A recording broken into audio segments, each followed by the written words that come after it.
VPS Lakeshore SKN40 Kerala യാത്ര സമാപനം കോഴിക്കോട് ബീച്ചിൽ ഏപ്രിൽ 20 ഞായറാഴ്ച വൈകുന്നേരം 4 മണിക്ക്. നമസ്കാരം.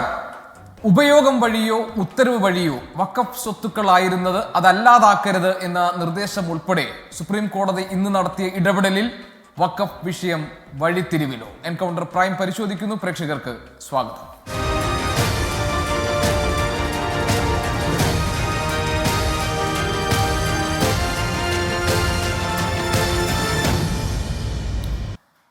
ഈ വിഷയം ചർച്ച ചെയ്യുമ്പോൾ ഇന്ന് നമ്മളോടൊപ്പം അതിഥികളായി ചേരുന്നത് ശ്രീ ഷോൺ ജോർജ് BJPയെ പ്രതിനിധീകരിച്ച്, ശ്രീ TP അഷ്റഫ് അലി മുസ്ലിം ലീഗിനെ പ്രതിനിധീകരിച്ച്, സുപ്രീം കോടതിയിലെ മുതിർന്ന അഭിഭാഷകൻ അഡ്വക്കേറ്റ് പ്രശാന്ത് പത്മനാഭൻ ഇതിന്റെ നിയമവശങ്ങൾ സംബന്ധിച്ച കാര്യങ്ങളിൽ വ്യക്തത വരുത്താൻ അദ്ദേഹം നമ്മളോടൊപ്പം ഈ ചർച്ചയിൽ പങ്കെടുക്കുന്നുണ്ട്. അഭിഭാഷകനായ അഡ്വക്കേറ്റ് റോയ് കുരിശിങ്കൽ, അതോടൊപ്പം തന്നെ ഇടത് നിരീക്ഷകൻ ശ്രീ റിജി ലുക്കോസ് എന്നിവരാണ് ഇന്ന് ഈ ചർച്ചയിൽ പങ്കെടുക്കാനുള്ളത്. ശ്രീ ഷോൺ ജോർജ്, വഖഫ് നിയമ ഭേദഗതി കൊണ്ടുവന്നപ്പോൾ കേന്ദ്ര ന്യൂനപക്ഷ കാര്യമന്ത്രി കിരൺ റിജിജു പാർലമെന്റിൽ പറഞ്ഞത് മുനമ്പത്തേതടക്കം വഖഫ് ഭൂമിയുടെ പേരിൽ ഈ ഉടമസ്ഥാവകാശത്തിന്റെ പ്രശ്നങ്ങൾ നേരിടുന്നവർ, പ്രതിസന്ധി നേരിടുന്നവർക്ക് ഒരൊറ്റ പരിഹാരം, അതാണ് ഈ കേന്ദ്ര വഖഫ് നിയമത്തിൽ വരുത്തിയിട്ടുള്ള ഭേദഗതി എന്നതാണ്. ആ ഭേദഗതിയിൽ ഏറ്റവും സുപ്രധാനമായ 3 വകുപ്പുകളിന്മേലാണ്, 3 വ്യവസ്ഥകളിന്മേലാണ് ഇന്ന് സുപ്രീം കോടതി നിർദ്ദേശമായി നൽകിയിരിക്കുന്നത് ഇത് നടപ്പാക്കരുതെന്ന്. അതിലൊന്ന്, ഉപയോഗം കൊണ്ടോ ഉത്തരവ് വഴിയോ വഖഫ് സ്വത്തുക്കളായിരുന്ന പ്രദേശങ്ങൾ അതല്ലാതാക്കരുത്, അതിനെ ഡീനോട്ടിഫൈ ചെയ്യരുത് എന്ന് പറഞ്ഞിരിക്കുന്നു. രണ്ടാമത്തേതായി, ആ കൗൺസിലിൽ അംഗങ്ങളെ തീരുമാനിക്കുമ്പോൾ എക്സ് ഒഫീഷ്യോ അംഗം, അതായത് പദവി കൊണ്ട് അതിന്റെ ഭാഗമാകുന്നവരെ മാറ്റി നിർത്തിക്കഴിഞ്ഞാൽ മറ്റെല്ലാ അംഗങ്ങളും മുസ്ലിങ്ങളായിരിക്കണം എന്ന് കോടതി പറഞ്ഞിരിക്കുന്നു. മൂന്നാമതായി, ഒരു പ്രദേശത്തിന്റെ ഒരു തർക്കഭൂമിയുടെ ടൈറ്റിൽ തീരുമാനിക്കാൻ ജില്ലാ കളക്ടർക്ക് അന്വേഷണം നടത്താം. പക്ഷേ ആ അന്വേഷണം തുടങ്ങുന്ന സമയം മുതൽ അത് വഖഫ് ഭൂമി അല്ല എന്ന വ്യവസ്ഥ കോടതി അംഗീകരിക്കുന്നില്ല.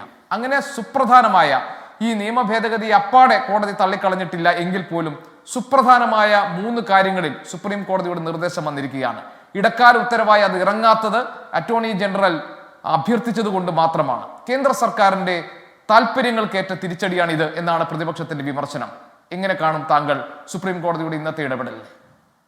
ആദ്യമേ നമുക്ക് ഈ വിഷയത്തിൽ കൂടുതൽ വാദം കേൾക്കും എന്ന് അറ്റോർണി ജനറലിൻ്റെ ഇടപെടലിന് ശേഷം കൂടുതൽ വാദം കേൾക്കുമെന്ന് പറഞ്ഞപ്പോൾ ഇന്ന് കോടതി നടത്തിയ ഇടപെടൽ അല്ലെങ്കിൽ അത് അവിടെ വന്നിട്ടുള്ള പരാമർശങ്ങളെ നമുക്ക് അങ്ങനെ തന്നെ വ്യാഖ്യാനിക്കാൻ കഴിയില്ല.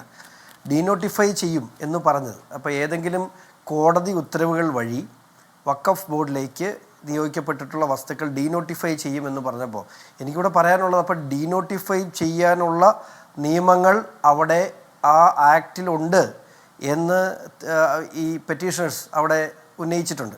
അപ്പോൾ ഞാൻ പറയുന്ന കാര്യം ഇതേ ഉള്ളൂ. ഇവിടെ ഈ വഖഫ് ബില്ലുമായി ബന്ധപ്പെട്ട് ഏതെങ്കിലും തരത്തിൽ ഭരണഘടനാപരമായി ന്യൂനപക്ഷങ്ങളുടെ അവകാശങ്ങളെ കവർന്നു തിന്നുന്ന ഏതെങ്കിലും തരത്തിലുള്ള കാര്യങ്ങൾ അവർക്ക് ബോധ്യപ്പെടുത്താൻ, പ്രത്യേകിച്ചും ആർട്ടിക്കിൾ 25 ഉൾപ്പെടെയുള്ള കാര്യങ്ങളിൽ കൃത്യമായ ഒരു ബോധ്യപ്പെടുത്താൻ ഈ പെറ്റീഷണേഴ്സിന് കഴിഞ്ഞിട്ടുണ്ടോ?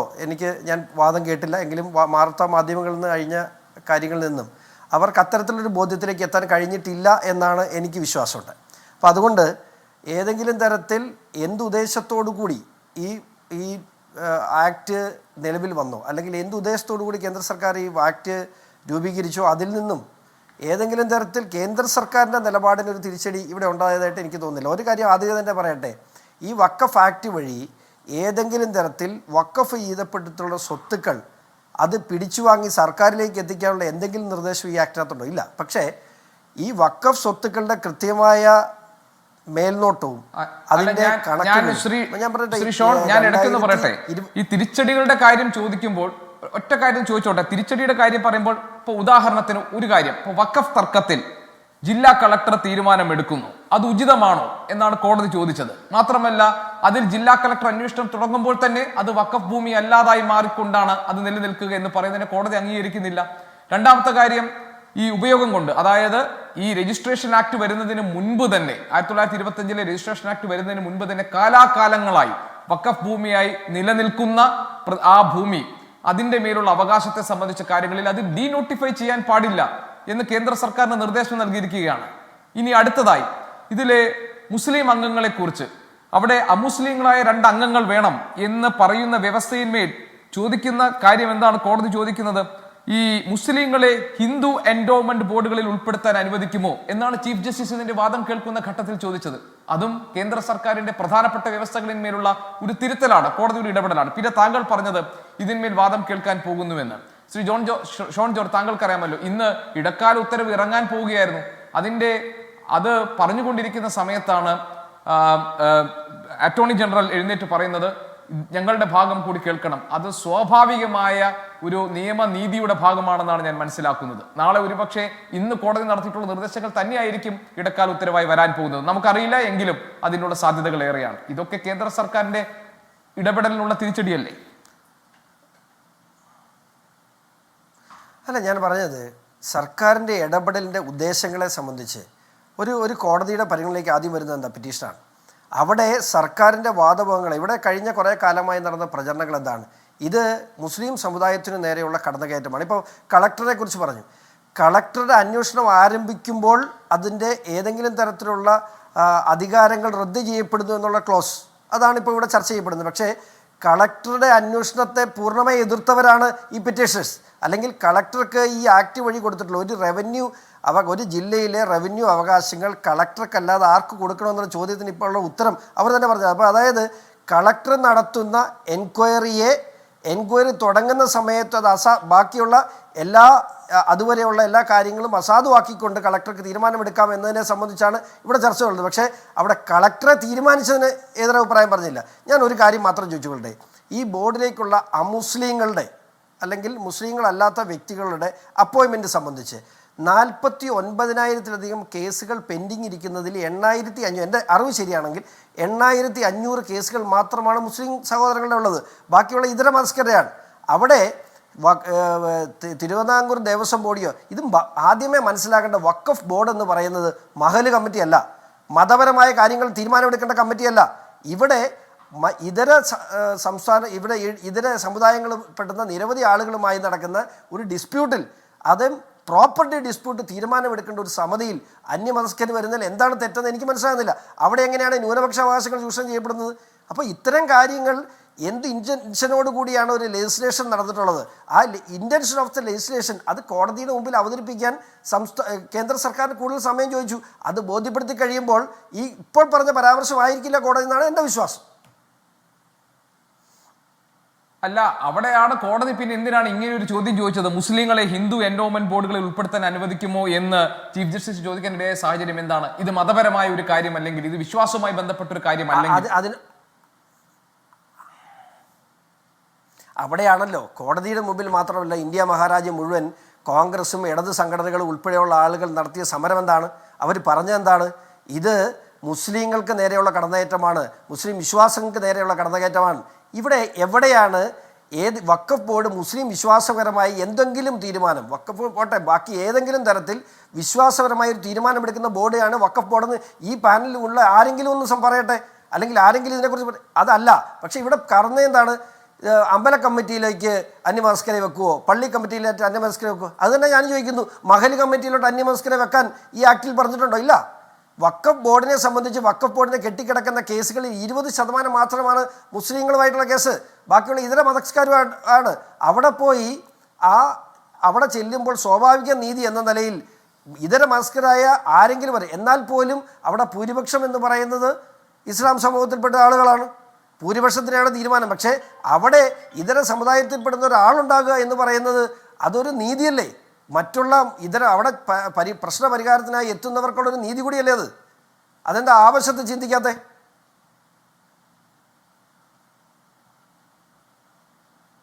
അല്ല, ഞാൻ ചോദിക്കുന്ന രണ്ട് കാര്യങ്ങളാണ്. ഒന്നിപ്പോൾ ഈ എക്സ് ഒഫീഷ്യോ അംഗങ്ങളെ മാറ്റി നിർത്തിക്കഴിഞ്ഞാൽ പരമാവധി മറ്റ് 2 പേർ മുസ്ലിങ്ങളായിരിക്കില്ല എന്ന് ഉറപ്പ് നൽകാനാകുമോ എന്ന് ചീഫ് ജസ്റ്റിസ് കേന്ദ്ര സർക്കാരിനോട് ചോദിച്ചിട്ടുണ്ട്.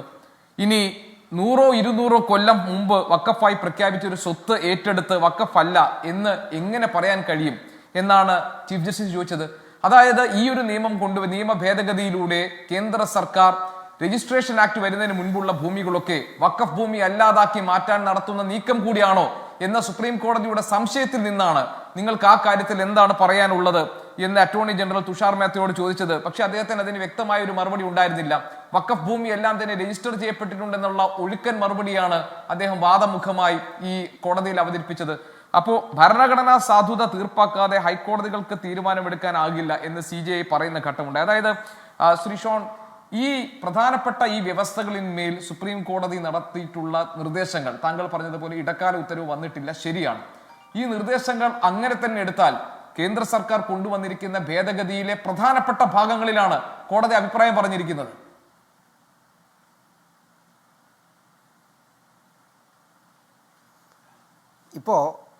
ഇപ്പോൾ സൂചിപ്പിച്ചൊരു കാര്യം, ഈ രണ്ട് വ്യക്തികൾ അവിടെ വരുമ്പോൾ, അല്ലെങ്കിൽ ആ ബോർഡിലേക്ക് വരുമ്പോൾ, എനിക്ക് ആ ചോദ്യം ഒന്നുകൂടെ ആവർത്തിച്ച് തന്നായിരുന്നു. ആ ബോർഡിലേക്ക് വരുമ്പോൾ അവിടെ തുല്യനീതി എന്ന് പറയുന്നത് എനിക്ക് മനസ്സിലാകുന്നില്ല. അതിനകത്ത് എന്താണ് പ്രശ്നം ഉണ്ടാകുന്നത്? പിന്നെ രജിസ്ട്രേഷനെ സംബന്ധിച്ച് ഇപ്പോൾ ചോദിച്ച ചോദ്യത്തിന് മറുപടി പറയാം.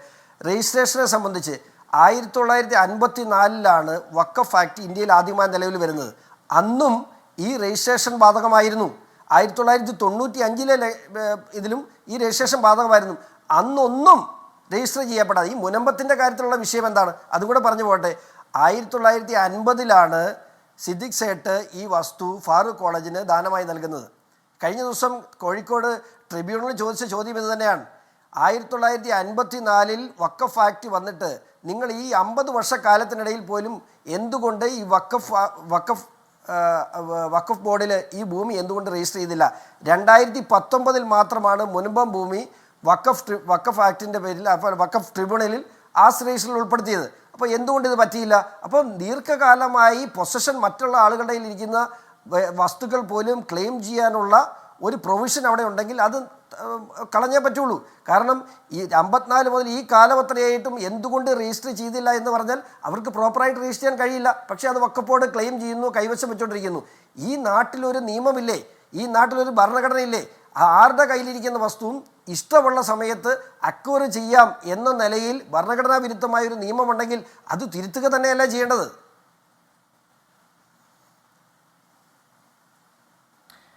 ശരി, അഡ്വക്കേറ്റ് പ്രശാന്ത് പത്മനാഭൻ, ഇപ്പോൾ ഈ വഖഫ് നിയമ ഭേദഗതി കേന്ദ്ര സർക്കാർ കൊണ്ടുവന്നപ്പോൾ, പാർലമെന്റ് അത് അംഗീകരിച്ചപ്പോൾ പ്രതിപക്ഷ രാഷ്ട്രീയ പാർട്ടികൾ ഉന്നയിച്ച പ്രധാനപ്പെട്ട ആക്ഷേപം അത് ഭരണഘടന ഉറപ്പു നൽകുന്ന മതസ്വാതന്ത്ര്യത്തിന്റെ, വിശ്വാസ സ്വാതന്ത്ര്യത്തിന്മേലുള്ള ഒരു കടന്നുകയറ്റമാണ്. അത് ന്യൂനപക്ഷ വിഭാഗങ്ങളെ, പ്രത്യേകിച്ച് മുസ്ലിങ്ങളെ ടാർഗറ്റ് ചെയ്തുകൊണ്ടിട്ടുള്ള ഒരു നീക്കമാണ് എന്നതാണ്.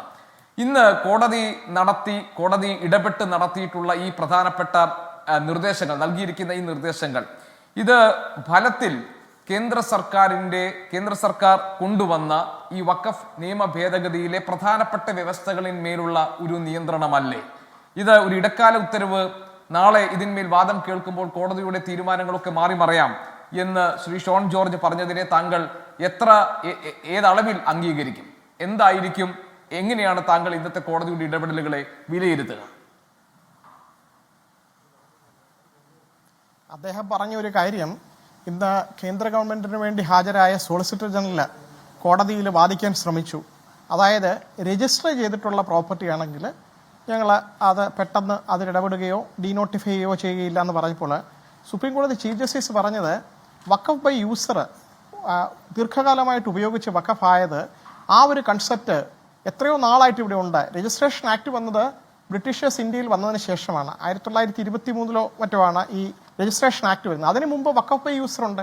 അപ്പം കാലാകാലങ്ങളായിട്ട് ഒരുപാട് കാലമായിട്ട് തുടരുന്ന ഒരു കൺസെപ്റ്റാണ്. ലീഗലി അത് റെക്കഗ്നീഷൻ കിട്ടിയിട്ടുണ്ട്. പ്രിവി കൗൺസിൽ ജഡ്ജ്മെൻറ്റ്സിൽ വരെ ഉപയോഗത്തിലിരിക്കുന്ന രീതിയിൽ വഖഫായിട്ട് ഉപയോഗിച്ചു എന്നുള്ള രീതിയിൽ അംഗീകരിക്കപ്പെട്ട വസ്തുക്കളുണ്ട്. അപ്പം അങ്ങനെ ഇരിക്കുമ്പോൾ പെട്ടെന്നൊരു ദിവസം കേന്ദ്ര ഗവൺമെൻറ് ഒരു നിയമം കൊണ്ടുവന്നിട്ട് വഖഫ് ബൈ യൂസർ ഇനി രജിസ്റ്റർ ചെയ്യാത്ത വഖഫ് എല്ലാം ഇല്ലീഗലാണ് എന്നൊക്കെ പറയുന്നത് ചരിത്രത്തെ കണ്ണടച്ച് കാണുന്നതിന് തുല്യമാണ്. സുപ്രീം കോടതി അപ്പം ഈ കേന്ദ്രം നിയമം കൊണ്ടുവന്നതിൻ്റെ മർമ്മത്ത് ഏറ്റവും ഉണ്ടായിരുന്ന 3 കാര്യങ്ങൾ, ഒന്ന് വഖഫ് ബൈ യൂസറാണ്. അതായത് ഏകദേശം 4 ലക്ഷത്തോളം പ്രോപ്പർട്ടി, 8 ലക്ഷം ഉള്ളതിൽ 4 ലക്ഷത്തോളം പ്രോപ്പർട്ടി വഖഫ് ബൈ യൂസറിൽ വരുമെന്നുള്ളതായിരുന്നു ഒന്നാമത്തെ ഒരു. അത് ഡീനോട്ടിഫൈ ചെയ്യുന്നത് സ്റ്റേ ചെയ്യുമെന്ന് ഒബ്സർവ് ചെയ്തു. നാളെ അത് തന്നെയാണ് പ്രാഥമിക ഒരു ഉത്തരവായിട്ട് വരാൻ, ഇടക്കാല ഉത്തരവായിട്ട് വരാൻ സാധ്യത ഉള്ളതെന്നാണ് ഞാൻ കരുതുന്നത്. രണ്ടാമത്, താങ്കൾ ചൂണ്ടിക്കാണിച്ചതുപോലെ കളക്ടർ സർവേ ഒക്കെ നടത്താം, പക്ഷേ അതിനുശേഷം അതിൻ്റെ അടുത്ത സ്റ്റെപ്പിലേക്ക് കടക്കരുത്, കോടതിയിൽ പെർമിഷൻ ചോദിക്കണം ഓരോ സ്റ്റേജിലും എന്നുള്ളതാണ്. മൂന്നാമത് ഈ സെൻട്രൽ കൗൺസിലിലും സ്റ്റേറ്റ് വഖഫ് ബോർഡിലും ഒക്കെ മുസ്ലിങ്ങളല്ലാത്തവരെ ഇരുത്തുന്നതിൻ്റെ സാങ്കത്യം കോടതി ചോദ്യം ചെയ്തു. അത് ഈ മതസ്വാതന്ത്ര്യം കൂടാതെ ആർട്ടിക്കിൾ 26 പറയുന്ന മതസ്വാതന്ത്ര്യം എന്നുള്ള വിപുലമായിട്ടുള്ള ഇതിൻ്റെ കീഴിലാണ് വരുന്നത്. Freedom to manage religious affairs എന്നാണ് അതിൻ്റെ ഹെഡിങ്. അതായത് ഓരോ ഡിനോമിനേഷനിലും ഓരോ വിഭാഗത്തിൽപ്പെട്ടവർക്കും അവരുടേതായിട്ടുള്ള റിലീജിയസ് ആയിട്ടുള്ള കാര്യങ്ങളൊക്കെ മാനേജ് ചെയ്യാം. സബ്ജക്റ്റ് ലോ ആയിരിക്കണം. അത് എന്തെങ്കിലും പ്രോപ്പർട്ടി ഉണ്ടെങ്കിൽ ഇൻ അക്കോർഡൻസ് വിത്ത് ലോ എന്ന് പറഞ്ഞാൽ എന്തെങ്കിലും നിയമമല്ല, ആ നിയമം റീസണബിൾ ആയിരിക്കണം, പ്രൊപ്പോർഷനേറ്റ് ആയിരിക്കണം. നിയമത്തിന് വിധേയമായിട്ട് പ്രവർത്തിക്കാൻ എല്ലാവരും ബാധ്യസ്ഥരാണ്. ഇപ്പോൾ ഒരു റിലീജിയസ് ഡിനോമിനേഷൻ ഒരു മഠം നടത്തുന്നു, അല്ലെങ്കിൽ ഒരു ഹോസ്പിറ്റൽ നടത്തുന്നു, അതിലൊക്കെ ടാക്സ് അടയ്ക്കുകയും അങ്ങനെ സെക്കുലർ ആയിട്ടുള്ള നിയമങ്ങളൊക്കെ പാലിക്കാൻ ബാധ്യസ്ഥരാണ്. പക്ഷേ ആ നടത്തുന്ന സ്ഥാപനത്തിൽ കയറിയിട്ട് അവിടെ അതാണ് ചോദിച്ചത്, ഹിന്ദു എൻഡോമെന്റിൽ കുറച്ച് മുസ്ലിംസും ക്രിസ്ത്യൻസും വേണമെന്ന് നിങ്ങൾ പ്രിസ്ക്രൈബ് ചെയ്യുമോ എന്ന് സെൻട്രൽ ഗവൺമെന്റിന്റെ അഭിഭാഷകന്റെ അടുത്ത് ചോദിച്ചു കോടതി. അതിന് ഉത്തരമില്ലായിരുന്നു. അപ്പോൾ ഈ മുസ്ലിങ്ങൾക്ക് വേണ്ടിയിട്ട് നടത്തുന്ന ഒരു വഖഫ് അത് മാനേജ് ചെയ്യാൻ മുസ്ലിങ്ങളെ കൊണ്ട് കഴിയില്ലെന്നാണോ പറയുന്നത്? അപ്പോൾ ഇങ്ങനെ ഏത് രീതിയിലും ഒരു ഏറ്റവും വലിയ ന്യൂനപക്ഷമായിട്ടുള്ള ലോകത്തെ 3ാമത്തെ വലിയ മുസ്ലിം രാജ്യമായിട്ടുള്ള ഇന്ത്യ മുസ്ലിങ്ങളെ അപരവൽക്കരിക്കുന്ന രീതിയിൽ ഒരു നിയമം കൊണ്ടുവരുന്നു. അതിൽ ഏറ്റവും പ്രധാനപ്പെട്ട കൺസേൺസ് എന്താണെന്ന് പെറ്റീഷണർ അടുത്ത് വാദം പറയാൻ ആവശ്യപ്പെട്ടു. അത് കേട്ടതിന് ശേഷം സുപ്രീം കോടതിക്ക് പ്രാഥമികമായിട്ട് തോന്നിയ 3 കാര്യങ്ങൾ 3ഉം തടയിടാൻ തീരുമാനിക്കുന്നു. അതിൽ നിന്ന് മനസ്സിലാക്കേണ്ടത് എന്താണ്? കോടതി ഏത് ദിശയിലാണ് ഇതിനെ കാണുന്നത്? ഭരണഘടനയുടെ അടിസ്ഥാന സ്വഭാവമാണ് സെക്കുലറിസം. അതിൽ ഇങ്ങനെ ഒരു മതവിഭാഗത്തിൽപ്പെട്ടവരെ അവരെ ഇല്ലീഗൽ എന്ന് പറയുകയോ അല്ലെങ്കിൽ ഈ വഖഫ് ഇത് ഇത്രയും നാളായിട്ട് മുസ്ലിം രാജാക്കന്മാരൊക്കെ ഭരിച്ച ഒരു ചരിത്രം ഇന്ത്യക്കുണ്ട് 800 വർഷത്തോളം.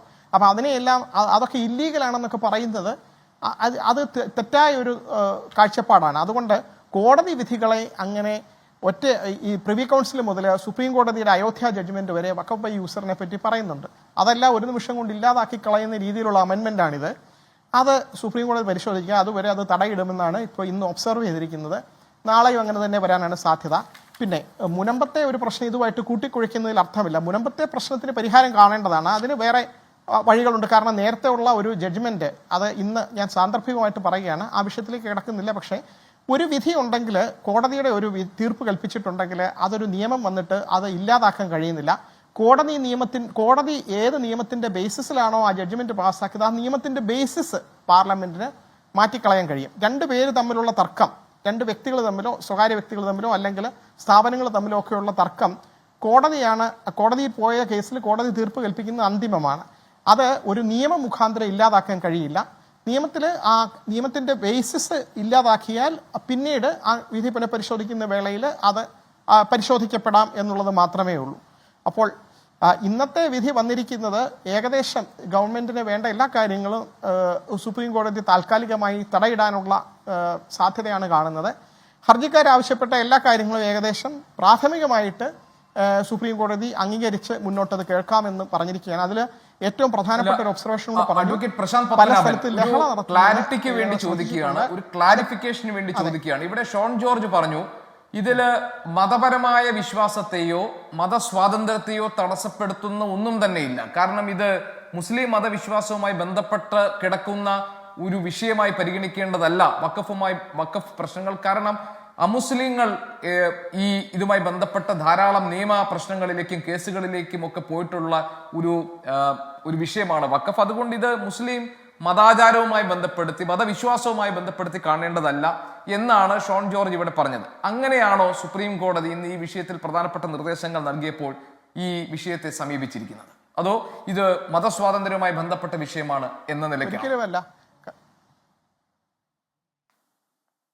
മതസ്വാതന്ത്ര്യവുമായിട്ട് ബന്ധപ്പെട്ട വിഷയമാണ്, മതത്തിന്റെ അവിഭാജ്യമായിട്ടുള്ള ഘടകമാണെന്നാണ് കപിൽ സിബൽ ഇന്ന് വാദം തുടങ്ങിയപ്പോൾ പറഞ്ഞത്. ഇത് മതസ്വാതന്ത്ര്യവുമായിട്ട് ബന്ധപ്പെട്ട വിഷയമേ അല്ല എന്ന് കരുതുക ആർഗ്യുമെന്റിന് വേണ്ടി. അങ്ങനെയാണെങ്കിൽ 5 വർഷം മുസ്ലിമായ ഒരാൾക്ക് മാത്രമേ വഖഫ് ചെയ്യാൻ കഴിയൂ എന്ന് ഈ നിയമത്തിൽ എഴുതി വെക്കുന്നതിന്റെ സാങ്കത്യം എന്താണ്? ഈ വഖഫ് ചെയ്യുന്നത് ഏത് മതത്തിന്റെ ആചാരപ്രകാരമാണ്? ശരിയാ ലോ പ്രകാരമാണല്ലോ. അത് പ്രകാരം ചെയ്യുന്നു. അത് പ്രോപ്പർട്ടി ജെന്യുവിൻ ആണെങ്കിൽ ഇനി മുതൽ വഖഫ് ഡീഡ് ഉണ്ടായിരിക്കണം. അതായത് വഖഫ് നാമ ടൈറ്റിൽ ഡീഡ് കാണിച്ച് രജിസ്റ്റർ ചെയ്ത് മാത്രമേ പുതുതായിട്ട് വഖഫ് പറ്റൂ. വഖഫ് ബൈ യൂസർ ഉണ്ടായിരുന്ന നേരത്തെ ഉള്ളതാണ്, ഇനി പുതുതായിട്ട് പറ്റില്ല. അപ്പോൾ ഈ വഖഫ് ഡീഡൊക്കെ ഉണ്ട്, അത് രജിസ്റ്റർ ചെയ്ത് കഴിഞ്ഞാൽ പിന്നെ പ്രോപ്പർട്ടി മാനേജ് ചെയ്യാൻ മുസ്ലിങ്ങൾക്ക് കഴിയില്ലെന്നാണോ പറയുന്നത്? അത് ഹിന്ദുക്കൾക്കും ക്രിസ്ത്യൻസിനും ബാക്കി വിഭാഗങ്ങൾക്കൊക്കെ കഴിയും. അവരുടെ ഡിനോമിനേഷൻസ് ഒക്കെ നടത്തിക്കൊണ്ടു പോകുന്ന അവിടുത്തെ മതത്തിലെപ്പെട്ട ആളുകൾ തന്നെയാണ്. അപ്പം മുസ്ലിങ്ങൾ അള്ളാഹ്ക്ക് ഡെഡിക്കേറ്റ് ചെയ്ത ഒരു പ്രോപ്പർട്ടി അത് നടത്തിക്കൊണ്ടു പോകാൻ എന്തിനാണ് ഗവൺമെന്റിന്റെ പ്രതിനിധി പോലും എക്സ് ഒഫീഷ്യോ മെമ്പേഴ്സ് ആയിട്ടുള്ളവരെ അതും കോടതി അംഗീകരിക്കുന്നുണ്ട്. അതിൽ വാദത്തിൽ എതിർവാദം പറയുന്നില്ല. പക്ഷേ അല്ലാതെ നോമിനേറ്റ് ചെയ്ത് വരുന്ന മെമ്പേഴ്സ് നോൺ മുസ്ലിം ആയിരിക്കണം എന്നുള്ളതിന്റെ സാങ്കത്യം കോടതിക്ക് മനസ്സിലായിട്ടില്ല. ഇദ്ദേഹം പറയുന്ന ആർഗ്യുമെന്റ് അംഗീകരിച്ചിട്ടില്ല. അതുകൊണ്ടാണ് മുസ്ലിങ്ങൾ തന്നെ വേണം എന്ന് കോടതി പ്രഖ്യാപിക്കും എന്ന് ഇന്ന് വാക്കാൽ ഒബ്സർവ് ചെയ്തത്. നാളെ അത് വിധിയായിട്ട് വരാനുള്ള സാധ്യതയുമുണ്ട്. ഞാൻ ശ്രീ ടി പി അഷ്റഫ് അലിയിലേക്ക് പോകുന്നു. ശ്രീ ടി പി അഷ്റഫ് അലി, വലിയ ഒരു മഹാറാലി ഇന്ന് ലീഗ് നടത്തുകയാണ് വഖഫ് നിയമ ഭേദഗതിക്കെതിരെ. പക്ഷേ ഇവിടെ സംസ്ഥാന സർക്കാർ മുൻപത്തെ ജനങ്ങൾക്ക് ഒരു ഉറപ്പ് കൊടുത്തിരുന്നു, ഭൂമിയിന്മേലുള്ള അവരുടെ അവകാശം പുനഃസ്ഥാപിക്കാൻ വേണ്ടിയുള്ള എല്ലാ നടപടികളും ചെയ്യും, ഒരു കമ്മീഷനെ വെച്ച് കാര്യങ്ങൾ പഠിക്കുകയാണ്, ഇത് വഖഫ് ഭൂമിയാണ് അല്ലയോ എന്ന കാര്യങ്ങളൊക്കെ പരിശോധനയിൽ വരുന്നുണ്ട് എന്ന്. കോൺഗ്രസ് ഈ കാര്യങ്ങളിൽ ഇപ്പോൾ പി രാജീവൻ ഇന്നത്തെ പ്രതികരണം പ്രതിപക്ഷ നേതാവ് 4 വഞ്ചിയിൽ കാലുവെച്ചിരിക്കുകയാണെന്നാണ്. മാത്രമല്ല ലീഗിന്റെ കാര്യത്തിലും ഇന്ന് മുഖ്യമന്ത്രി വളരെ ശക്തമായ ഭാഷയിൽ ലീഗിന് ഈ വിഷയത്തിൽ ഒരു ഇരട്ടത്താപ്പുണ്ട് എന്ന് ആക്ഷേപിക്കുകയും ചെയ്തിട്ടുണ്ട്. കാരണം അദ്ദേഹം പറഞ്ഞ ചില വിഷയങ്ങൾ താങ്കൾക്കറിയാം. ഈ തളിപ്പറമ്പ് സർ സയ്യിദ് കോളേജ് ഭൂമിയിൽ വളരെ വിചിത്രമായ നിലപാട് ലീഗ് സ്വീകരിച്ചു. ഇരട്ടത്താപ്പ് വ്യക്തമാണ്. അതുകൊണ്ട് വഖഫ് ഭൂമിയുടെ കാര്യത്തിൽ പരസ്പര വിരുദ്ധമായ നിലപാട് മുസ്ലിം ലീഗ് സ്വീകരിക്കുന്നു എന്നതാണ്. അപ്പോൾ ഒരു ഭാഗത്ത് കേന്ദ്ര നിയമത്തിന് അനുകൂലമായി മുനമ്പത്തെ ജനങ്ങൾ നിൽക്കുന്നു, ഇവിടെ ലീഗിന്റെ നിലപാട് വ്യക്തതയില്ലാത്തതാണ് എന്ന ആക്ഷേപം ഇവിടെ മുഖ്യമന്ത്രി ഉന്നയിക്കുന്നു. എങ്ങനെയാണ് ലീഗ് ഈ വിഷയത്തിൽ ഒരു ക്ലാരിറ്റി വരുത്തുക? നിങ്ങളുടെ നിലപാട് സംബന്ധിച്ച കാര്യങ്ങളിൽ ഇന്നത്തെ സുപ്രീം കോടതി ഇടപെടലിനെ ലീഗ് എങ്ങനെ കാണുന്നു, വിജയമായി കാണുന്നു?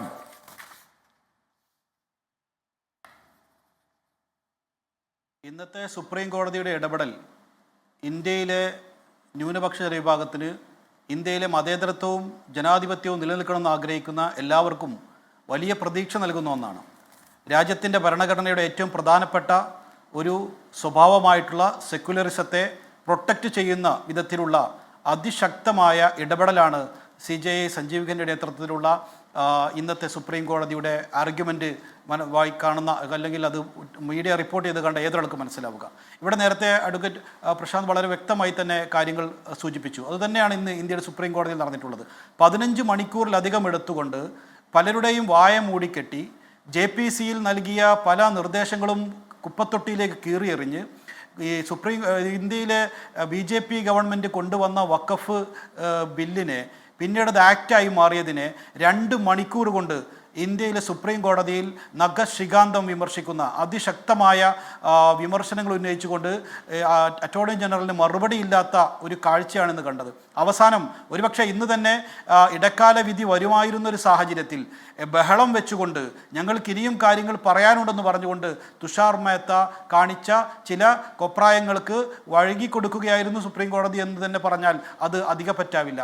പക്ഷേ എല്ലാവരും പ്രതീക്ഷിക്കുന്നുണ്ട്, നീതിന്യായ വ്യവസ്ഥയുടെ അതിശക്തമായ ഇടപെടൽ എന്ന് കണ്ട എല്ലാവരും പ്രതീക്ഷിക്കുന്നുണ്ട് ഇന്ന് സുപ്രീം കോടതി പറഞ്ഞിട്ടുള്ള ചില പരാമർശങ്ങൾക്കനുസരിച്ച് അനുകൂലമായി തന്നെ നല്ല ഒരു വിധിയായിരിക്കും നാളെ ഉണ്ടാവുക എന്നുള്ളത്. നമുക്കറിയാമല്ലോ, ഈ രാജ്യത്തെ വഖഫ് സ്വത്തുക്കൾ എന്ന് പറയുന്നത്, ഇവിടെ ഷോൺ ജോർജ് അദ്ദേഹം എന്തെല്ലാമോ പറയും, അദ്ദേഹത്തിന് ഇപ്പോഴും വഖഫ് എന്താണെന്ന് പോലും കൃത്യമായി മനസ്സിലാക്കിയിട്ടില്ല. ഒരു ഇസ്ലാം മത വിശ്വാസി, ഒരു മുസ്ലിം, അദ്ദേഹത്തിൻ്റെ സ്വകാര്യമായ സ്വത്തുക്കൾ അത് അള്ളാഹുവിൻ്റെ പ്രീതിക്ക് വേണ്ടി അദ്ദേഹം പെർമനൻ്റായി ഡെഡിക്കേറ്റ് ചെയ്യുന്ന, പരിപൂർണമായും സമർപ്പിക്കുന്ന ഒന്നാണ് വഖഫ്. അത് മുസ്ലിങ്ങളെ ബാധിക്കില്ല എന്ന് പറയുന്നത് എങ്ങനെയാണ്? മുസ്ലിങ്ങളുടേതായ ഒരു സ്വകാര്യ സ്വത്ത് അത് വിവിധങ്ങളായ ആവശ്യങ്ങൾക്ക് വേണ്ടി, അത് പള്ളിക്കാവാം, അത് മദ്രസക്കാവാം, അത് LP സ്കൂൾ മുതൽ നമ്മുടെ യൂണിവേഴ്സിറ്റി വരെയുള്ള വിദ്യാഭ്യാസ സ്ഥാപനങ്ങൾക്കാവാം, അത് ഈദ്ഗാഹുകൾക്കാവാം, അത് മറ്റു പല രീതിയിൽ ഇൻകം ഏൺ ചെയ്യുന്ന വിവിധങ്ങളായ പദ്ധതികൾക്കാവാം. ആ ഇൻകം ഏൺ ചെയ്യുന്ന ഇൻകം എങ്ങനെ വിനിയോഗിക്കണം എന്നുള്ളതിനും കൃത്യമായിട്ട് നിയത്ത് നൽകിക്കൊണ്ട് അതിന് ഇൻറ്റൻഷനോടുകൂടി നൽകുന്ന ഒരു മുസ്ലിമിൻ്റെ സ്വകാര്യമായ സ്വത്ത് അത് സംരക്ഷിക്കാൻ, അതിനാണ് വഖഫിൻ്റെ നിയമം ഇവിടെയുള്ളത്. അത് ഈ രാജ്യത്തെ ഭരിച്ചിരുന്ന ബ്രിട്ടീഷുകാർ അനുവദിച്ചു തന്നിട്ടുള്ളതാണ്. അത് കഴിഞ്ഞു വന്ന ഗവൺമെൻറ് അനുവദിച്ചു തന്നിട്ടുള്ളതാണ്. ആ ബ്രിട്ടീഷ് ഗവൺമെൻറ്റിൻ്റെയും ശേഷം വന്ന ഗവൺമെൻറ്റിൻ്റെയും എല്ലാത്തിൻ്റെയും പരിഗണനയിൽ വന്നിട്ടുള്ള, സംരക്ഷണയിൽ വന്നിട്ടുള്ള ഇത്തരമൊരു സ്വത്തിൽ കടന്നു കയറി ആക്രമിച്ച് അത് മുഴുവനും ഒരു പ്ലണ്ടർ ചെയ്യാമെന്നുള്ള ഈ ഗവൺമെൻറ്റിൻ്റെ ശക്തമായിട്ടുള്ള ഒരു ഭരണഘടനാ വിരുദ്ധമായൊരു നിയമത്തെയാണ് ഇന്ന് സുപ്രീം കോടതിയിൽ ശക്തമായ താക്കീത് നൽകിയിട്ടുള്ളത്. അത് തീർച്ചയായിട്ടും പ്രതീക്ഷ നിർഭരമാണ്. അതുകൊണ്ട് തന്നെ നാളത്തെ സുപ്രീം കോടതിയുടെ ഇടപെടൽ ഈ രാജ്യത്തെ അല്ലല്ല. ഇതുപോലെയുള്ള നിയമങ്ങൾ ചുട്ടെടുക്കുന്ന ശ്രീ ഈ അഷ്റഫ് അലി, ഗവൺമെന്റിനെ അതല്ല പ്രശ്നം. അതിശക്തമായി അതായത് മുനമ്പത്തെ താക്കീത് ജനങ്ങൾക്ക് ആ ഭൂമി അവകാശപ്പെട്ടതാണ് എന്ന് ലീഗ് പറയുന്നു. പക്ഷെ വഖഫ് ഭൂമിയുടെ കാര്യത്തിൽ കേന്ദ്ര സർക്കാർ മുനമ്പത്തെ ജനങ്ങൾക്ക് കൊടുത്ത ഉറപ്പ് വഖഫ് നിയമ ഭേദഗതിയിലൂടെ ഇതുപോലെ മുനമ്പത്തേതുപോലെ സ്വന്തം ഭൂമിയിന്മേൽ അവകാശമില്ലാതെ നിൽക്കുന്ന ആളുകളുടെ മുഴുവൻ പ്രശ്നങ്ങളും പരിഹരിക്കപ്പെടും എന്നുള്ളതാണ്. ലീഗിന് ഈ കാര്യത്തിൽ എന്താണ് അഭിപ്രായം? ഇപ്പൊ വഖഫ് ഭൂമിയാണോ മുനമ്പത്തേത് എന്ന കാര്യത്തിൽ മുനമ്പത്ത് നിന്ന് ഒരാളെ പോലും കുടിയൊഴിപ്പിക്കരുത്. അത് കേരളത്തിന്റെ മതനിരപേക്ഷ സ്വഭാവത്തിന് വലിയ ആഘാതമുണ്ടാക്കാൻ പോകുന്ന പ്രശ്നമായി ഇതിനെ സങ്കീർണമാക്കാൻ ശ്രമിക്കുന്നവരുണ്ട്. അതുകൊണ്ട് അവർ ഇറങ്ങിപ്പോകേണ്ട ആവശ്യമില്ല എന്നതാണ് ലീഗിന്റെ നിലപാടെന്ന് പറയുന്നു. പക്ഷെ കേന്ദ്ര സർക്കാർ പറയുന്നത് മുനമ്പത്തെ പ്രശ്നം അടക്കം ഇന്ത്യയിൽ എവിടെയുമുള്ള ഇതുപോലെയുള്ള തർക്കങ്ങൾക്ക് പരിഹാരം ഉണ്ടാക്കാൻ വേണ്ടിയാണ് വഖഫ് നിയമ ഭേദഗതി കൊണ്ടുവരുന്നത്. മുഖ്യമന്ത്രി പറയുന്നു ഇരട്ടത്താപ്പാണ് മുസ്ലിം ലീഗിന് ഈ വിഷയത്തിൽ. അതിലാണ് എനിക്ക് താങ്കളുടെ ഒരു മറുപടി വേണ്ടത്. അല്ല, മുനമ്പത്തെ വിഷയം ഈ വഖഫ് നിയമം കൊണ്ട് ഇത് ഇല്ലാതാകുമോ എന്ന് ആ മുനമ്പത്തിൻ്റെ കൂടി പ്രതിനിധിയായിട്ടുള്ള ഹൈബി ഈഡൻ ആവർത്തിച്ച് പാർലമെന്റ് ചർച്ചയിൽ ചോദിച്ചപ്പോൾ കേന്ദ്രമന്ത്രി കിരൺ റിജിജുവിന് മറുപടി ഉണ്ടായിരുന്നില്ലല്ലോ. അദ്ദേഹം അതിലെന്തെങ്കിലും മറുപടി പറഞ്ഞോ? അത് പറഞ്ഞില്ല എന്നുള്ളതിൻ്റെ തന്നെ ഒരു കാരണമാണ് അദ്ദേഹം ഇന്നലെ കേരളത്തിൽ വന്നുകൊണ്ട് പറഞ്ഞത്. അത് നിയമ പോരാട്ടത്തിലൂടെ മാത്രമേ അതിന് പരിഹാരം ഉണ്ടാവുകയുള്ളൂ എന്ന് കേന്ദ്രമന്ത്രി പറയുമ്പോൾ ആ BJP ആണ് മുനമ്പത്തുകാരെ പറ്റിച്ചിട്ടുള്ളത്. ഷോൺ ജോർജ് ഉൾപ്പെടെയുള്ള ആളുകൾ ഇവിടുത്തെ കിരൺ റിജിജുവും അതുപോലെ തന്നെ രാജീവ് ചന്ദ്രശേഖരും പോയി മുനമ്പത്തെ ജനങ്ങളെ പറ്റിച്ചിരിക്കുകയാണ്. അവർ ഇന്നലെ പോയി കരിമീൻ കഴിച്ചു പോന്നു എന്നുള്ളതല്ലാതെ അവർ ഈ നാട്ടിലെ ജനങ്ങൾക്ക് അവർക്ക് റവന്യൂ റൈറ്റ് മുൻകാല പ്രാബല്യത്തോടുകൂടി കൊടുക്കാൻ ഈ വഖഫ് നിയമത്തിൽ എന്ത് ഭേദഗതിയാണുള്ളത്? എന്തുകൊണ്ടത് അവർക്ക് ചെയ്യാൻ കഴിഞ്ഞിട്ടില്ല? അപ്പോൾ അവർക്ക് ഈ വിഷയം കൃത്യമായും പരിഹരിക്കണമെന്നുള്ള യാതൊരു താല്പര്യവുമില്ല. ആ താല്പര്യമില്ലാതെ ഇവിടുത്തെ ക്രിസ്ത്യാനികളെയും മുസ്ലിങ്ങളെയും തമ്മിലടിപ്പിച്ചുകൊണ്ട് BJPക്ക് എന്തെങ്കിലും തരത്തിലുള്ള നേട്ടമുണ്ടാക്കുമോ എന്നുള്ളത് മാത്രമേ അവർക്ക് ഇക്കാര്യത്തിൽ ചിന്തയുള്ളൂ. ഈ നിലവിൽ വന്നിട്ടുള്ള വഖഫ് നിയമത്തിൽ മുനമ്പത്തെ വിഷയം പരിഹരിക്കപ്പെടില്ല എന്നുള്ളത് ഇന്നലെ മന്ത്രി പറഞ്ഞു. എന്നാൽ BJPയുടെ സംസ്ഥാന അധ്യക്ഷൻ പോയി പറഞ്ഞെന്താണ്? മുനമ്പം വിഷയം പരിഹരിച്ചു കഴിഞ്ഞു എന്നുള്ളത്. ഇത് രണ്ടും തമ്മിൽ വളരെ കോൺട്രഡിക്ഷൻ ഉണ്ട്. ഇനി ഞങ്ങളുടെ വിഷയം പറയാം. മുനമ്പത്തെ വിഷയത്തിൽ വളരെ സുതാര്യവും വളരെ ഇപ്പോഴും അത് പ്രാക്ടിക്കലായി നിൽക്കുന്ന ഒരു നയവും നിലപാടും പറഞ്ഞത് പാണക്കാട് സയ്യിദ് സ്വാദിഖ് അലി ശിഹാബ് തങ്ങളാണ്, PK കുഞ്ഞാലിക്കുട്ടിയാണ്, VD സതീശനാണ്. ഞങ്ങളത് മുനമ്പത്ത് പോയി പറഞ്ഞിട്ടുണ്ട്. ബിഷപ്പുമാരെ മുഴുവനും വിളിച്ചു പറഞ്ഞിട്ടുണ്ട്. ഇപ്പോഴത്തെ CPM നേതൃത്വം നൽകുന്ന സർക്കാർ ഈ ഇരട്ടത്താപ്പ് എന്ന് പറയുന്ന മുഖ്യമന്ത്രി ഉൾപ്പെടെയുള്ള ആളുകൾ വിചാരിച്ചാൽ 10 മിനിറ്റ് കൊണ്ട് മുനമ്പത്തെ വിഷയം പരിഹരിക്കാമെന്നുള്ള ഫോർമുല ഞങ്ങൾ മുന്നോട്ട് വെച്ചിട്ടുണ്ടല്ലോ. എന്തുകൊണ്ട് ആ വിഷയത്തിലേക്ക് കേരള സർക്കാർ എത്തുന്നില്ല? ഇപ്പോഴും എന്തിനാണ് വീണ്ടും കമ്മീഷനെ വെച്ചുകൊണ്ട് ഇത് ലാഗ് ചെയ്തു പോകുന്നത്? അവിടെ BJPക്ക് ഇടപെടാനുള്ള അവിടെ ഒരിക്കലും തന്നെ കമ്മീഷന്റെ ആവശ്യമില്ല.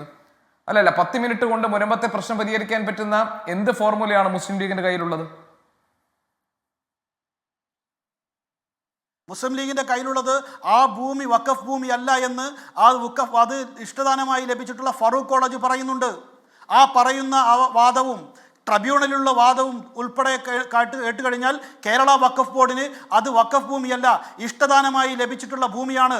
അതിന് പണം വാങ്ങിയിട്ടാണ് ഫറൂഖ് കോളേജ് അവിടെയുള്ള ആളുകൾക്ക് രജിസ്റ്റർ ചെയ്ത് കൊടുത്തിട്ടുള്ളത് എന്ന് തീരുമാനിക്കാൻ കഴിയും. അത് കേരള വഖഫ് ബോർഡും കേരളത്തിലെ വഖഫിൻ്റെ ട്രibunalലും തീരുമാനിച്ചാൽ മതി. അത് തീരുമാനിക്കാനുള്ള രാഷ്ട്രീയപരമായ തീരുമാനമെടുക്കാൻ കേരളത്തിലെ സർക്കാർ അനുമതി നൽകണം. അതിന് വേണമെങ്കിൽ ഓൾ പാർട്ടി മീറ്റിംഗ് വിളിക്കണം. അങ്ങനെ ഒരു ചർച്ചയ്ക്ക് തയ്യാറാകണം. ഇത് വഖഫ് ഭൂമിയാണോ അല്ലയോ? അല്ല, മുനമ്പത്തേത് വഖഫ് ഭൂമിയാണോ അതോ വഖഫ് ഭൂമി അല്ലേ എന്ന് പരിശോധിക്കാൻ വേണ്ടിയാണല്ലോ ഒരു കമ്മീഷനെ സർക്കാർ നിയോഗിച്ചിരിക്കുന്നത്. അതെ, ആ കമ്മീഷനെ ഇവിടെ നിയോഗിക്കേണ്ട കാര്യം തന്നെ ഇല്ല. അവിടെയാണ് ഞങ്ങളുടെ വാദം. കമ്മീഷനെ നിയോഗിച്ച് ഇത് നീട്ടിക്കൊണ്ടു പോവുകയാണ്. കമ്മീഷന്റെ സാധുത ഹൈക്കോടതി ചോദ്യം ചെയ്തു. അത് പിന്നെയും ഗവൺമെന്റ് പോയിക്കൊണ്ട് ഇപ്പോൾ കമ്മീഷനെ വീണ്ടും അപ്പോയിന്റ് ചെയ്തിരിക്കുകയാണ്. കമ്മീഷന്റെ സാധുത കോടതി ചോദ്യം ചെയ്യുന്ന സാഹചര്യം വരെ ഉണ്ടെങ്കിൽ അത്തരമൊരു കമ്മീഷന്റെ ആവശ്യമില്ല. ആ ആവശ്യമില്ലാതെ തന്നെ കേരളത്തിലെ വഖഫ് ട്രിബ്യൂണലും അത് പോയല്ലോ. അതിനുശേഷം പിന്നെ കോടതിയിൽ ഹർജി പോയി, മേൽക്കോടതിയിൽ പോയി, ഡിവിഷൻ ബെഞ്ച് അത് ക്ലിയർ ചെയ്ത് കൊടുത്തല്ലോ. അല്ല, കമ്മീഷന് പ്രവർത്തിക്കാൻ കഴിയും, അതിപ്പോ കോടതി ക്ലിയർ ചെയ്ത് കൊടുത്തല്ലോ. അതെ, അതിന്റെ ആവശ്യമുണ്ടായിരുന്നില്ലല്ലോ. അത്തരമൊരു ഇഷ്യൂ ഉണ്ടാക്കേണ്ട സാഹചര്യം ഇല്ലായിരുന്നു. ആ സമയത്തൊന്ന് ചെയ്യാമായിരുന്നു. ഇത് കൂടുതൽ സങ്കീർണമാക്കിയതിൽ കേരളത്തിലെ സർക്കാരിന് വലിയ ഉത്തരവാദിത്തമുണ്ട്. ഈ മുനമ്പത്തെ പ്രശ്നം ഉണ്ടാകുന്നത് എങ്ങനെയാണ്? 2006 മുതൽ 2011 വരെ കേരളം ഭരിച്ച VS അച്യുതാനന്ദൻ സർക്കാർ നിയോഗിച്ച നിസാർ കമ്മീഷനല്ലേ ആദ്യമായി മുനമ്പത്തെ ഭൂമിയിൽ ഡിസ്പ്യൂട്ട് കൊണ്ടുവരുന്നയാള്? അവിടെ അത് ഉണ്ടാക്കിയത് CPM അല്ലേ?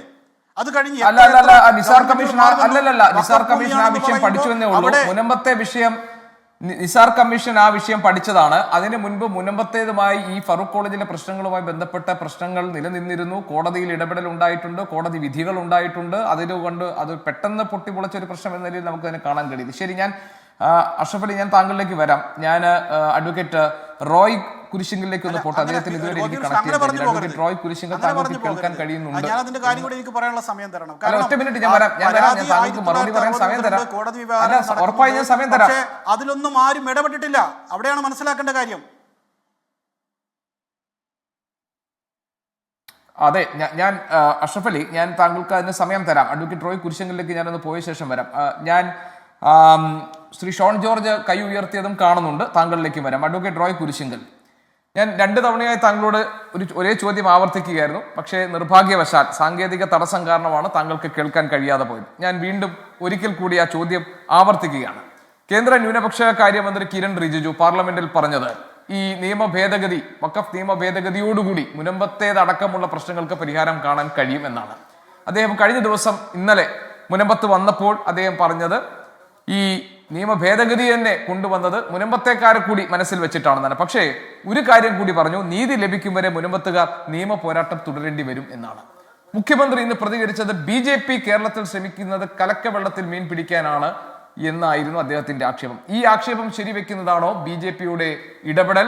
സുപ്രീം കോടതിയുടെ നിർദ്ദേശങ്ങൾ കൂടി വന്ന സാഹചര്യത്തിൽ നിങ്ങൾ സമ്പൂർണമായും നിരാശരാണോ? ഓക്കെ, എനിക്ക് ആദ്യമായിട്ട് മുസ്ലിം ലീഗ് പ്രതിനിധിയോട് ഒരു ചോദ്യമുണ്ട്. താങ്കൾ പറഞ്ഞു മുനമ്പം വഖഫ് അല്ല എന്ന് പറഞ്ഞിട്ടുണ്ടെന്ന്. താങ്കൾ ഒരു കാര്യം ചെയ്യണം. താങ്കളുടെ പാർട്ടി പ്രതിനിധീകരിക്കുന്ന MLA KPA മജീദ് 12/12/2022 നിയമസഭയിൽ ഒരു സബ്മിഷൻ ഉന്നയിച്ചിട്ടുണ്ട്. ആ സബ്മിഷൻ ഞങ്ങളുടെ ഭൂമി വഖഫാണെന്നും അത് തിരിച്ചു പിടിക്കാൻ എന്താണ് സർക്കാർ ചെയ്യുന്നതെന്നാണ്. അതിൻ്റെ മറുപടിയും ഉണ്ട്. ഇപ്പോഴത്തെ വഖഫ് മന്ത്രി പറഞ്ഞിരിക്കുന്നത് അത് തീർച്ചയായിട്ടും തിരിച്ചു പിടിക്കുന്നതാണ്. മുഖ്യമന്ത്രിയുടെ വാദം VD സതീശൻ സാറ് 4 വഞ്ചിയിൽ കാല് വെച്ചെങ്കിൽ മുനമ്പം വിഷയത്തിൽ ഇവിടുത്തെ ഇടതുപക്ഷവും വലതുപക്ഷവും ഒരു വഞ്ചിയിലാണ്. അത് ഞങ്ങളെ അവിടെ നിന്ന് ഇറക്കി വിടണമെന്നുള്ളതാണെന്ന് വളരെ കൃത്യമായിട്ട് ഈ കേരള സമൂഹവും ഇന്ത്യൻ സമൂഹവും കണ്ടുകൊണ്ടിരിക്കുന്നതാണ്. പിന്നെ കിരൺ റിജു അവിടെ വന്ന് പറഞ്ഞത്, കിരൺ റിജു ഒരു മജീഷ്യനാണെന്ന് ഞാൻ വിശ്വസിക്കുന്നില്ല. അദ്ദേഹം ന്യൂനപക്ഷ മന്ത്രിയാണ്. ഒരു നിയമം പാർലമെന്റിൽ ചർച്ച ചെയ്യുമ്പോൾ മുനമ്പം ഒന്ന് മാറിപ്പോട്ടെ എന്നല്ല പറയേണ്ടത്. ഇനിയും അതിൻ്റെ റൂൾസ് വരാനുണ്ട്. ആ റൂൾസ് വരുന്ന മുറയ്ക്ക് മുനമ്പംകാർ അവരുടെ നിയമ പോരാട്ടം, ഒരിക്കലും ഒരു പാർലമെന്റിൽ ഒരു നിയമം വന്നു കഴിയുമ്പോൾ തന്നെ ഇത് കിട്ടുമെന്ന് വിശ്വസിക്കുന്ന മണ്ടന്മാരല്ല മുനമ്പത്തുകാർ. അതുകൊണ്ട് ഞങ്ങൾ വളരെ കൃത്യമായിട്ട് പറയുന്നു, ഞങ്ങളെ വഞ്ചിച്ചത് കേരളത്തിലെ ഇടതിനും വലതിനുമാണ്, അല്ലാതെ കേന്ദ്ര സർക്കാരല്ല. കേന്ദ്ര സർക്കാർ ഞങ്ങളുടെ കാര്യം കണ്ടില്ലായിരുന്നുവെങ്കിൽ ഞങ്ങൾ എങ്ങനെയാണ് നീതി കിട്ടുന്നത് എന്ന് ഞങ്ങൾക്ക് ഇതുവരെ മനസ്സിലായിട്ടില്ല. അതൊന്ന് പറഞ്ഞു തരുന്നത് കൊള്ളാം. നേരത്തെ സംസാരിച്ച സുപ്രീം കോടതി അഭിഭാഷകൻ സാറ് പറഞ്ഞു മുനമ്പവും ഇതുവേണ്ടി കൂട്ടി യോജിപ്പിക്കേണ്ടതാണ്. അങ്ങനെയാണെങ്കിൽ നേരത്തെ പറഞ്ഞുകൊണ്ടിരുന്ന VD സതീശൻ സാറിൻ്റെ 10 മിനിറ്റ് ഫോർമുല വരുമായിരിക്കും. അപ്പോൾ എനിക്ക് തിരിച്ചൊരു ചോദ്യമുള്ളത്, എന്ത് നിയമത്തിൻ്റെ പേരിലാണ് അത് കൂട്ടി യോജിപ്പിക്കേണ്ടതില്ല എങ്കിൽ എന്ത് നിയമത്തിൻ്റെ പേരിൽ 1995-ലെയും 2013-ലെയും വഖഫിന് വെച്ചു കൊടുത്ത നീരാളിപ്പിടുത്തമാണ് ഞങ്ങളുടെ മുനമ്പം നിവാസികളുടെ കഴിഞ്ഞ 3.5 വർഷമായിട്ടുള്ള തുറന്ന ജയിലിൽ ഇന്ത്യൻ പൗരന്മാരാണ് ഞങ്ങളും. ഒറ്റ ചോദ്യമേ ഉള്ളൂ, എന്തിൻ്റെ പേരിലാണ് ഞങ്ങളെ ഇങ്ങനെയിട്ട് നരകിപ്പിക്കുന്നത്? ഇവിടെ വളരെ കൃത്യമായിട്ട് പറയാൻ പറ്റും. അവിടെ വന്ന് പറഞ്ഞ വലതുപക്ഷവും ഞങ്ങളുടെ സമരപന്തലിന് പുറത്തു പോയി പറഞ്ഞ ഇടതുപക്ഷവും മുനമ്പങ്കാർ ഒറ്റ വാക്കിൽ ഞാൻ ഒതുക്കുന്നു, മകൻ ചത്താലും വേണ്ടില്ല മരുമകൾ കരയണമെന്നുള്ളതാണ് ഇവരുടെ രീതി എന്നുള്ളത് ഈ കേരള സമൂഹത്തിന് വളരെ കൃത്യമായിട്ട് അറിയാം. ഇനിയും മുനമ്പംകാരെയും അതുവഴി കേരള സമൂഹത്തെയും പറ്റിക്കരുത് എന്നുള്ള ഒരു അഭ്യർത്ഥന മാത്രം മുനമ്പംകാരുടെ ഇതിൽ ഞാൻ വെച്ചിരുന്നു.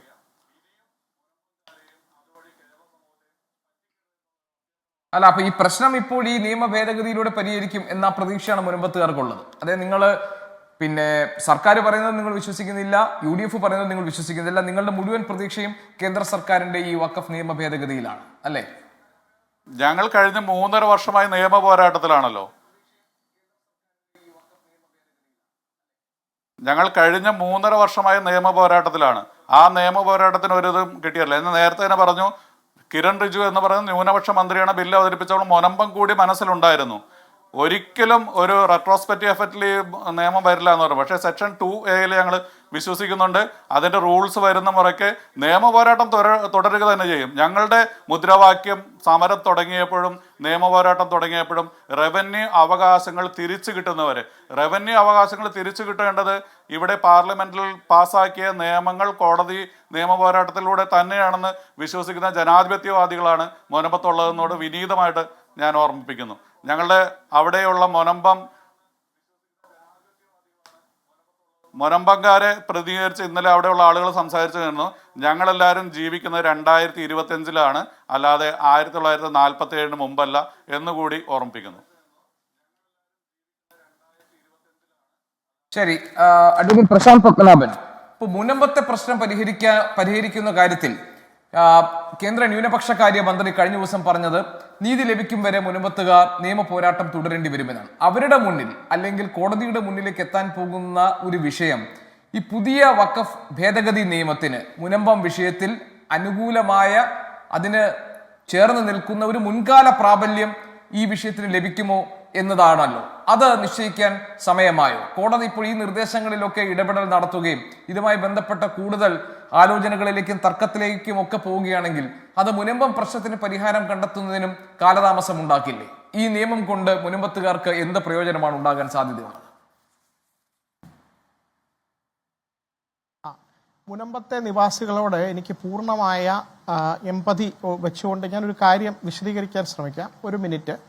അതായത് അഡ്വക്കേറ്റ് റോയ് കുരിശിങ്കലും ഞാനും തമ്മിൽ ഒരു തർക്കം ഉണ്ടെന്ന് വിചാരിക്കുക.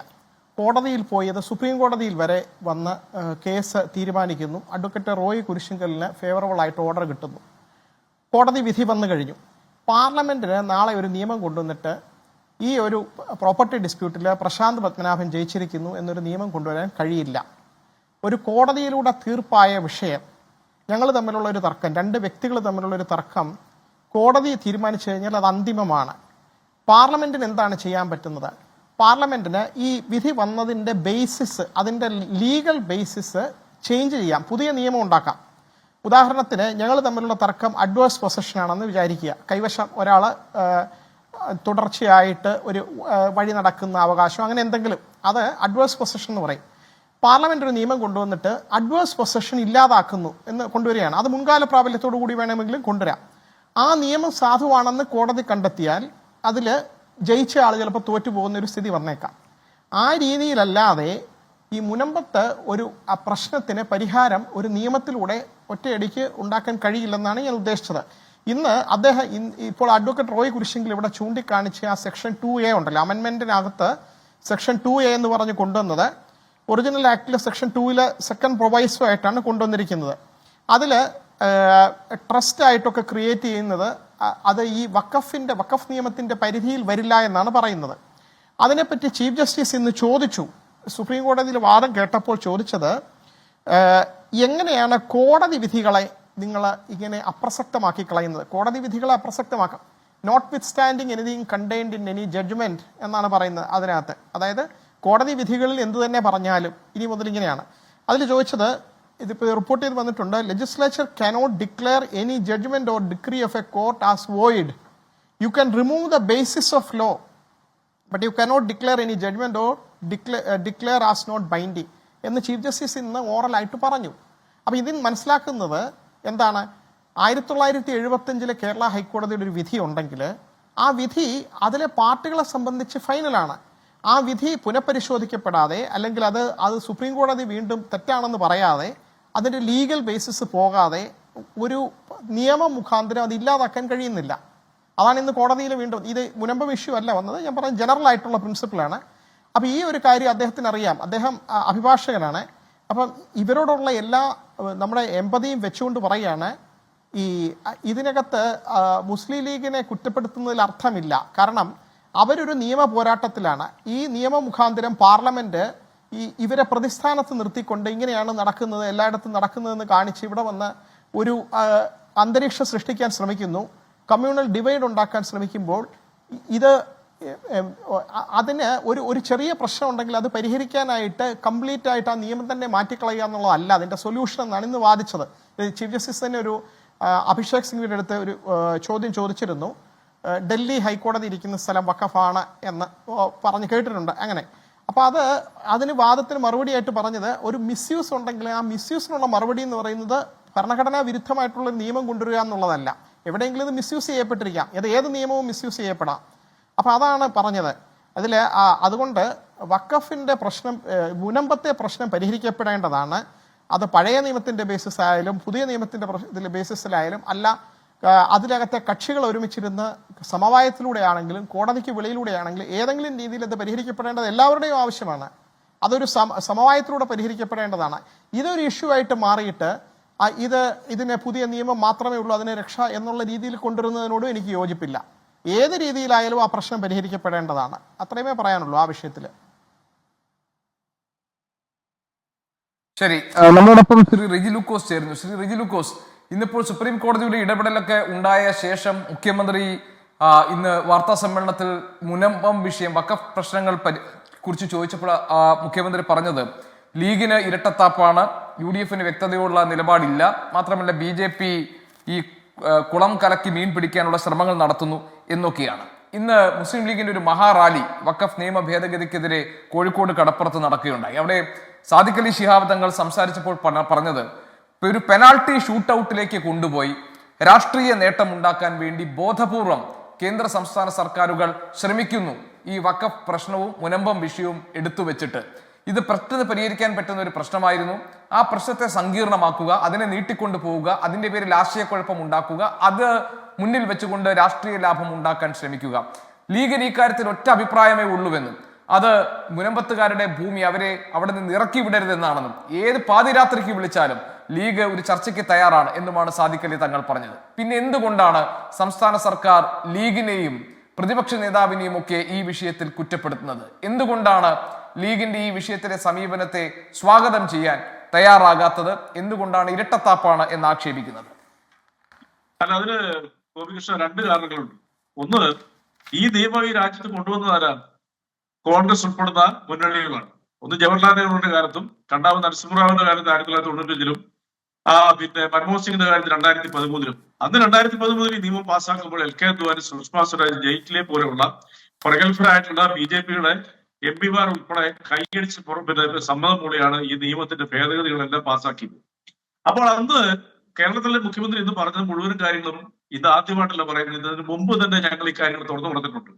ഇവിടെ മുഖം നഷ്ടപ്പെട്ടത് BJP-യുടെ മാത്രമല്ല, കോൺഗ്രസിന്റെയും കൂടിയാണ്. അതിന്റെ കാരണം എന്താ വെച്ചാൽ BJP ഇത് കബളിപ്പിക്കാനായിട്ട് ഇന്ത്യയിലെ ഏറ്റവും വലിയ ന്യൂനപക്ഷത്തെ ഒറ്റപ്പെടുത്തി വോട്ട് ബാങ്കിന് വേണ്ടിയിട്ട് ഇതിൽ കബളിപ്പിക്കുകയാണെന്നും ഈ ബില്ലിന്റെ അന്നത്തെ അവതരണത്തിലും ഈ ബില്ല് പാർലമെന്റിൽ 6 മാസം മുമ്പ് അവതരിപ്പിച്ചപ്പോഴും ഇതിന് ചർച്ചയ്ക്ക് വന്നപ്പോഴും ഇടതുപക്ഷ ശക്തികളും ഇടതുപക്ഷ പ്രസ്ഥാനങ്ങളും പ്രത്യേകിച്ച് പ്രതിപക്ഷമൊക്കെ ഇത് തെറ്റാണെന്നും ഇതിലൂടെ ഒരു കബളിപ്പിക്കലാണെന്നും ഇതുകൊണ്ട് വഖഫ് നിയമം മാറത്തില്ല എന്നും കൃത്യമായി പറഞ്ഞത് ഗോപികൃഷ്ണൻ ഓർമ്മയിലുണ്ടാവില്ല. കാരണം എന്തുകൊണ്ടാണ്?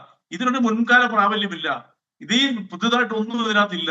ഇത് കേരളത്തിൽ, പ്രത്യേകിച്ച് കേരളത്തിൽ മാത്രമല്ല ഇന്ത്യയിലെ ഒരു വലിയ വിഭാഗം വരുന്ന ന്യൂനപക്ഷ വിഭാഗത്തിനെ ഒറ്റപ്പെടുത്തിക്കൊണ്ട് വോട്ട് രാഷ്ട്രീയമാണെന്നുള്ളവർ ഇന്നലെ ബഹുമാനപ്പെട്ട കേന്ദ്ര ന്യൂനപക്ഷകാര്യ മന്ത്രി കിരൺ റിജിജുവിന്റെ വാക്കുകളിലൂടെ തന്നെ പറഞ്ഞു. ഈ കിരൺ റിജിജു ഈ ചർച്ചയിൽ പാർലമെന്റ് നടന്നപ്പോൾ അദ്ദേഹം അവസാനം പറഞ്ഞൊരു വാക്കുണ്ട്. എന്താണെന്നറിയാമല്ലോ? അവിടെ ജോൺ ബ്രിട്ടാസ് ഉന്നയിച്ച ആരോപണങ്ങൾ മറുപടിയാണ് അദ്ദേഹം പറഞ്ഞത്, ഞങ്ങൾക്ക് ഈ നിയമം ഇത് ഇന്ത്യയിലെ ഒരു ഭരണഘടനാപരമായിട്ടുള്ള നിയമമാണ്, അല്ലെങ്കിൽ ഭരണഘടനാ ഭേദഗതി വന്നൊരു നിയമമാണ്, ഞങ്ങൾക്ക് ഇതിൽ കൂടുതലൊന്നും ചെയ്യാൻ പറ്റത്തില്ല, ഇനി നിങ്ങൾക്ക് നിയമപരമായിട്ട് മുന്നോട്ട് പോകാനാണ് പറഞ്ഞത്. അന്ന് അപ്പോൾ ഇവിടെ പ്രതിപക്ഷം, പ്രത്യേകിച്ച് CPM പോലുള്ള രാഷ്ട്രീയ കക്ഷികൾ ഉയർത്തിയ മുനമ്പം പിന്നെ സമരത്തിൽ BJP കടന്നു കയറി അതിനെ ഹൈജാക്ക് ചെയ്തതിന്റെ ഇരട്ടത്തപ്പം എന്താണെന്ന് അതിലൂടെ തന്നെ വളരെ വ്യക്തമായി കഴിഞ്ഞു. ഇന്നലെ ബഹുമാനപ്പെട്ട കേന്ദ്രമന്ത്രി അവിടെ നിന്ന് പ്രസംഗിച്ചെന്താ? അവിടെ നിന്ന് പ്രസംഗിച്ച് അതിന് തയ്യാവർത്തന അവിടെ പിന്നെ അവിടുത്തെ സമര പന്തലിൽ ഇരുന്ന ഒരു അഭിപ്രായ വ്യത്യാസങ്ങൾ പറഞ്ഞു, ഞങ്ങൾക്ക് ഇത് ബോധ്യമാകുന്നില്ല, ഞങ്ങളെ കബളിപ്പിക്കുമല്ലേ എന്ന് ചോദിച്ചപ്പോൾ അദ്ദേഹം പറഞ്ഞ മറുപടി എന്താണ്? നിങ്ങൾക്ക് കോടതി പോകാൻ, സുപ്രീം കോടതി വരെ പോകാന്ന് പറഞ്ഞത്, പിന്നെ എന്തിനാണ് ഒരു നിയമം ഭേദഗതി അവിടെ പാസ്സാക്കിയത്? അപ്പോൾ മുഖ്യമന്ത്രി പറഞ്ഞ വാക്കുകൾ പ്രസക്തമല്ലേ? ഇനി കോൺഗ്രസിനെ കുറിച്ച് പറയാം. കോൺഗ്രസിന്റെ പ്രതിപക്ഷ ബഹുമാനപ്പെട്ട VD സതീശൻ ഏതാണ്ട് 1.5 മാസങ്ങൾക്ക് മുമ്പ് മുനമ്പത്തെത്തി ഒരു പ്രസംഗം നടത്തി. അതിൽ ബന്ധപ്പെട്ട ചർച്ചയിൽ ഞാൻ പങ്കെടുത്ത 24-ൽ അദ്ദേഹം എന്താ പറഞ്ഞത്? ഇത് വഖഫ് ഭൂമി അല്ല, സംസ്ഥാന സർക്കാർ മനസ്സ് വെച്ചാൽ 10 മിനിറ്റ് കൊണ്ട് പ്രശ്നം തീർക്കാന്ന് പറഞ്ഞു. ഇതേ പിന്നെ VD സതീശൻ തിരുവനന്തപുരത്ത് ചെന്നപ്പോൾ അദ്ദേഹത്തിന്റെ അഭിപ്രായം പാടെ മാറ്റി വഖഫ് ഭൂമിയാണെന്ന് പറഞ്ഞു. അതെന്തുകൊണ്ട് അദ്ദേഹം അങ്ങനെ ഭയന്ന് മാറ്റിയത്? അത് മുസ്ലിം ലീഗിന്റെ ശക്തമായിട്ടുള്ള പ്രതികരണത്തെ ഭയന്നിട്ട് മാത്രമാണ്. ഇത് തന്നെയാണ് കേരളത്തിലെ കോട്ടയം ജില്ലയിൽ നിന്നും കേരള ജോസഫ് ഗ്രൂപ്പിനെ പ്രതികരിച്ച് പാർലമെന്റിൽ MP ആയിരിക്കുന്ന ഫ്രാൻസിസ് ജോർജ് ഇതേ ഇരട്ടത്താപ്പാണ് കാണിച്ചത്. മുനമ്പത്തി എന്ന ജനങ്ങളെ കബളിപ്പിക്കാനായിട്ട് അവിടെ ചെന്ന് പ്രസംഗിച്ചു, ഞാൻ പാർലമെന്റിൽ ബില്ലിന് അനുകൂലമായിട്ട് വോട്ട് ചെയ്യുമെന്ന് പറഞ്ഞു. കോട്ടയത്ത് എത്തി 2.5 മണിക്കൂർ കഴിഞ്ഞപ്പോൾ അദ്ദേഹം നേരെ തിരിച്ചു പറഞ്ഞു. അതിൽ നിന്നെന്താ മനസ്സിലാക്കുന്നത്? മുനമ്പത്തെ പാവപ്പെട്ട 640 604 അവിടുത്തെ വരുന്ന കുടുംബാംഗങ്ങളെ കബളിപ്പിക്കുമായിരുന്നു ഈ പറയുന്ന കോൺഗ്രസും അതുപോലെ തന്നെ BJPയെ സംബന്ധിച്ചോളം കേരളത്തിൽ ഒരു കാരണവശാലും അവർക്ക് ഒരു വേര് ഇറക്കാൻ പറ്റുന്നില്ല എന്ന് കണ്ടപ്പോൾ മുനമ്പം വിഷയം ഞങ്ങൾ ശാശ്വതമായിട്ട് പരിഹരിക്കുമെന്നും അതിനുവേണ്ടി ഞങ്ങൾ പാർലമെന്റ് നിയമം കൊണ്ടുവരുമെന്നും പറഞ്ഞുകൊണ്ട് ആ പാവപ്പെട്ട ജനങ്ങളുടെ സമരവേദികളിൽ ഏതാണ്ട് 180ഓളം ദിവസവും പങ്കെടുത്തുകൊണ്ട് നടത്തിയ ചതി, വഞ്ചന ഇന്ന് പാടെ തകർന്നിരിക്കുന്നു. അപ്പോൾ അവിടെയാണ് കേരളത്തിന്റെ സർക്കാരും കേരളത്തിന്റെ മുഖ്യമന്ത്രിയും പ്രതിപക്ഷവും ബഹുമാനപ്പെട്ട കേരളത്തിന്റെ ഭരണകക്ഷിയും പറഞ്ഞത് മുഴുവൻ ശരിയാണെന്നുള്ള വസ്തുതാപരമായിട്ട് തെളിഞ്ഞിരിക്കുന്നത്. ഇവിടെ ഈ നിയമത്തിൽ നിന്ന് അവർക്ക് പരിരക്ഷ കിട്ടാം. ശരി, ശ്രീ റെജി ലൂക്കോസ്, ഞാനൊരു ഇടവേള എടുക്കുന്നു. ശ്രീ ഷോൺ ജോർജിന് ആ കാര്യത്തിൽ എന്തോ മറുപടി പറയാനുണ്ട് താങ്കൾ പറഞ്ഞ കാര്യത്തിൽ. മറുപടി കേൾക്കാം. ചർച്ചയിലേക്ക് വീണ്ടും ശ്രീ ഷോൺ ജോർജ്, താങ്കളുടെ മറുപടി.